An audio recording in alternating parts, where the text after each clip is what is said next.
A big hello to my YouTube family. Welcome to Diva Classes. This is Divya Vadvani, your English teacher. Today we'll be studying the poem The Power of Music by Sukumar Ray for class 9 and 10 ICSE. Okay, ये जो poem है, this is a narrative style poem जिसमें we can see the ironical nature of music. Music जो एक soothing सा atmosphere create करती है, यहाँ पर उसको एक different approach में दिखाया गया है. Irony में दिखाया गया है कि music that is very soothing now it is very much unpleasant or is disturbing to the ears.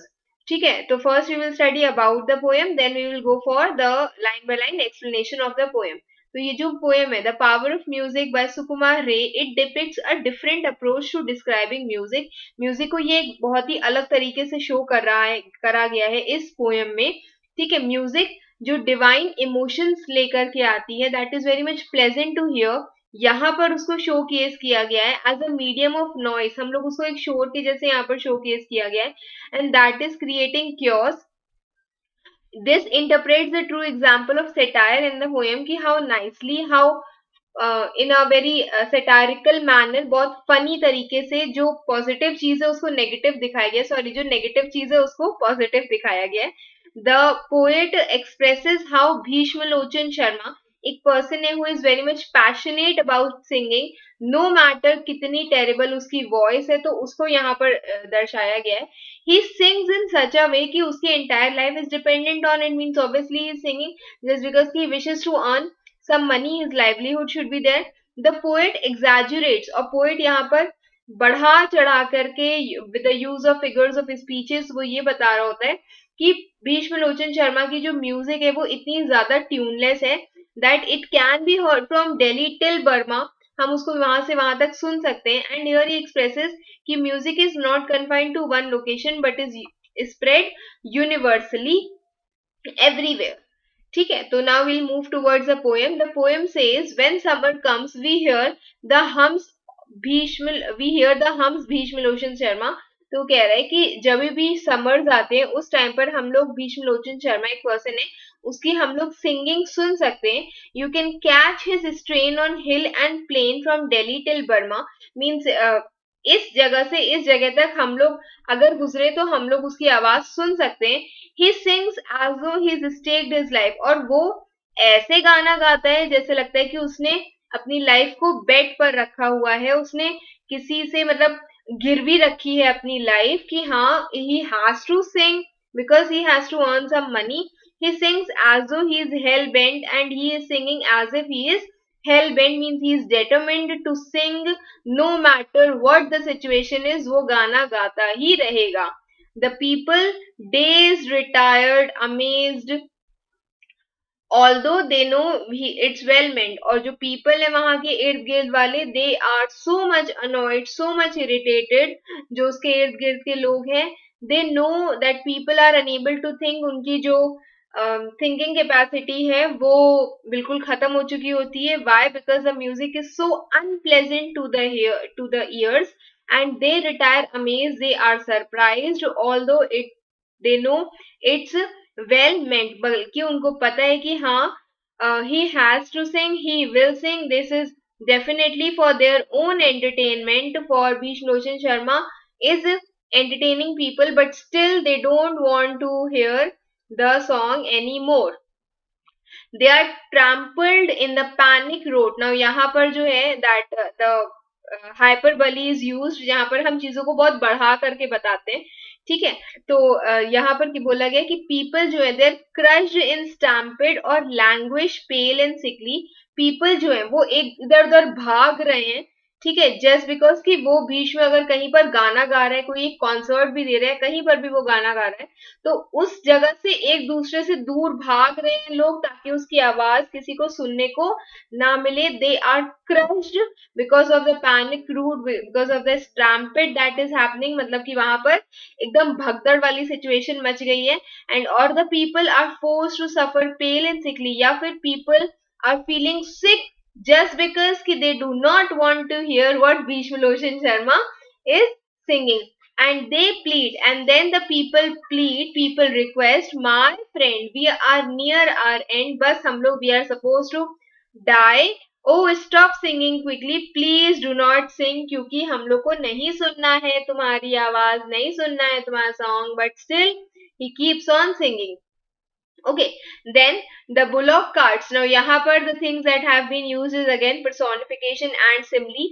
हम बहुत बढ़ा चढ़ा करके उस सिचुएशन को बता रहे होते हैं. जो बुलॉक कार्ड्स हैं वो क्या हो गई है, दे हैव ओवरटर्न्ड. ठीक है, वो एकदम ऐसे करके पलट जाती हैं. ऐसे भगदड़ वाली सिचुएशन है, सब भाग रहे हैं यहाँ पर, और ये भी जो बुलॉक कार्ट है ये भी ओवरटर्न हो जाती है, पलट जाती है. Horses line the road side, horses जो है वो रोड के सामने बीच में आ जाते हैं, मतलब they are creating chaos. Animals भी अपने नॉर्मल ऑर्डर में नहीं हो रहे, बट भीष्म लोचन अनकंसर्न्ड, उसको कोई फर्क नहीं पड़ता ये सब चीजों से. He goes booming out his broadside and he is just singing and singing too loudly and unpleasantly.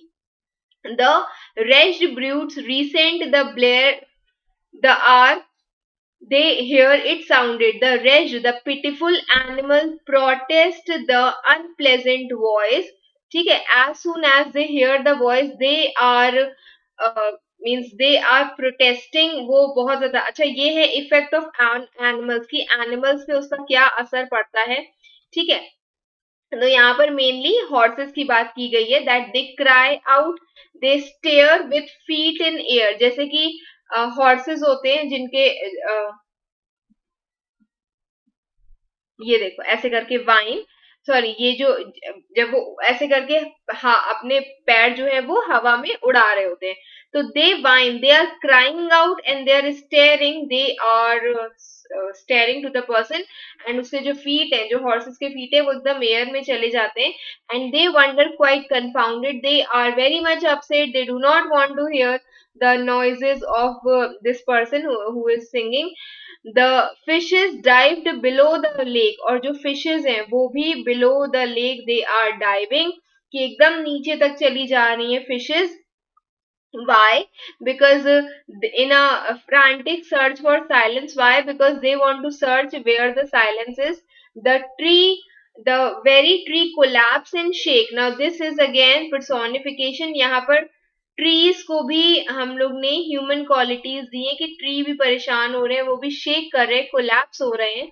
You can hear a crash a mile hence, मतलब एक थर्ड से, जैसे लगा कि कोई ट्री गिरता है तो थर्ड से आवाज होती है, तो वो आवाज हो रही है. When ever a tree is collapsing and is shaking, I can hear the voice, क्योंकि वो भी नहीं सुन पा रहा है इसकी आवाज को.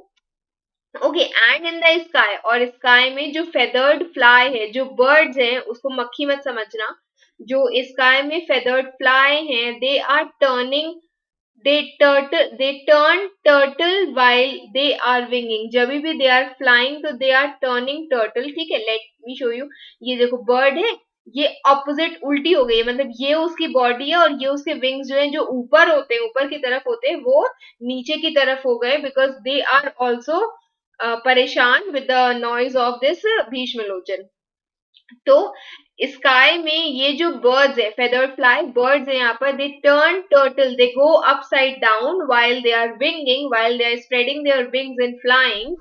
अगेन वी क्राई, और उसके बाद फिर से हम लोग जोर से चिल्ला रहे, we are going to die, oh we won't you stop your singing. And then again the people, whenever they hear the noise or the voice of Bhishma Loshan Sharma, they again cry कि please please please चुप हो जाओ, we are going to die. Oh won't you stop your singing, क्या तुम बिल्कुल चुप नहीं होगे. बट भीष्म सोड बियॉन्ड आवर रीच, पर उसका जो आवाज है वो इतनी लाउडली, वो चीख चिल्ला रहा है, गाना गा रहा है, कि आवाज ही नहीं सुन रहा है वो हम लोगों की. However we plead and grumble, no matter कितना ही हम लोग उससे रिक्वेस्ट कर ले या उसको कंप्लेन कर ले अनप्रेजेंटली, रो धो करके उसको सुना ले, कुछ भी करे, but still he has no effect of our pleadings. The Vulcan weeps, जो sky है आसमान में, it is weeping. Okay, again this is personification. personification जहां पर हम लोग एक नॉन लिविंग थिंग को एक लिविंग थिंग की क्वालिटी देते हैं या फिर ह्यूमन क्वालिटीज देते हैं. तो welkin the sky, it is again weeping to hear his screech, क्योंकि वो जो लाउड और अनप्लेजेंट नॉइज है भीष्म लोचन की, वो सुन रहा है वो sky, that is why this is all, he is also, मतलब ये जो sky, it is also weeping, and the mighty mansions tumble, और जो बहुत बड़े बड़े से mansion है, they are also tumbling, they are also falling down. पर अब यहाँ पर this is very very important stanza, क्या बोला गया है, but now there comes a billy goat, now there comes a male goat, एक वहां पर बड़ी सी गोट आती है, ठीक है, आता है ऐसे करके, and then what happens is a most sagacious fellow, it is considered a most sagacious fellow, he, again this is used for personification, जहां पर हम उसको एक लिविंग बीइंग का, लिविंग बीइंग या ह्यूमन क्वालिटी दे रहे हैं, ही डाउन्स, ही यहाँ पर कौन है, उसी गोट की बात की गई है, I will send you this PDF on Telegram, और यहाँ से भी आप उसको नोट डाउन कर सकते हो, ठीक है, these are the explanation of these, so you can read it out later when I'll be sending it to you on Telegram, description box में उसकी link है. तो he downs his horns, वो क्या करता है, he put downs, उसके जो horns है उसको ऐसे करके करता है, and then he charges, then he hits straight with below answering below, with shouting, lots of shouting loudly, जैसे वो चिल्ला रहा था वैसे ही ये चिल्लाते चिल्लाते उसके पास जाता है और अपनी जो सींग है उसको जोर से हिट कर देता है, मार देता है. द स्ट्रेन्स ऑफ सॉन्ग, जो आवाज थी या सिंगिंग थी सॉन्ग की, they are tossed up, they are thrown away.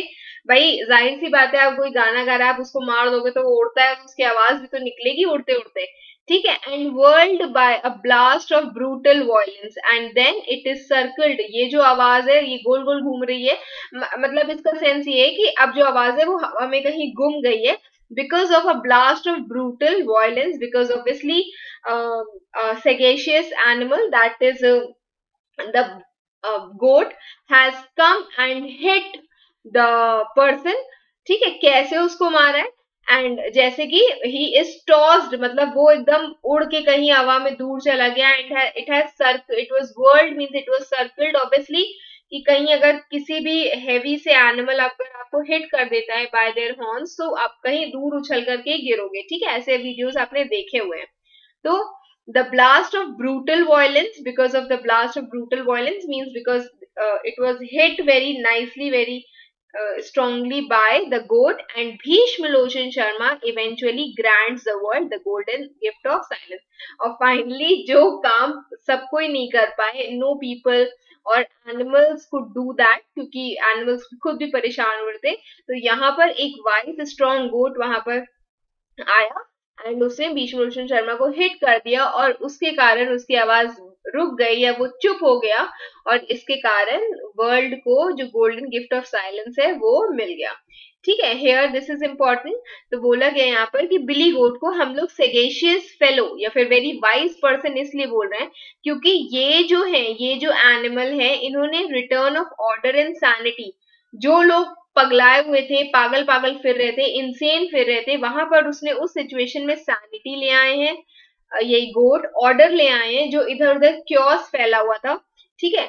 Now they, ये जो गोट है उसने फिजिकली स्टॉप कर दिया है भीष्म की ये जो डिसरप्टिव सिंगिंग थी, नॉइज थी लाउड वाली, अनोइंग सी, द एग्जैजुरेटेड रिएक्शन, और गोट का इंटरवेंशन, एग्जैजुरेटेड रिएक्शन मतलब हर एनिमल का रिएक्शन यहाँ पर बहुत ज्यादा दिखाया गया है ना, कि भाई घोड़े जोर जोर से चीख रहे हैं, उनके लेग्स जो हैं वो एयर में हैं, और जो मछलियां हैं वो नीचे तक डाइव कर रही हैं, जो बुलक कार्ट्स है वो ओवरटर्न हो रही है क्योंकि ऑब्वियसली वो भी भाग रही है, वो भी परेशान हो रहे हैं, बुल्स भी, ठीक है. तो this underscore the shear unpleasantness, तो ये क्या दिखा रहा है, ये अनप्लेजेंटनेस दिखा रहा है भीष्म की परफॉर्मेंस की, and the need for corrective force की, and then eventually there was a need of corrective force एक सही चीज होने के लिए, so that there can be balance, जब things जो है वो बहुत ही ज्यादा बुरी या खराब होती है तो उस टाइम पर बैलेंस की जरूरत होती है, तो वो बैलेंस किसके अंदर पाया गया था, in that Billy goat. Okay, तो this is an ironical power of, जहां पर पावर ऑफ म्यूजिक को आयरॉनिकल टर्म्स में शो किया गया है, जहां पर उसको सूदिंग नहीं नॉइज के जैसे कंसिडर किया गया है. And this is a narrative poem जहां पर हम लोग एक पूरी स्टोरी के जैसे चीजों को दर्शा रहे हैं. तो I hope you all have understood, rest will be doing soon. Keep preparing. Best wishes. Thank you.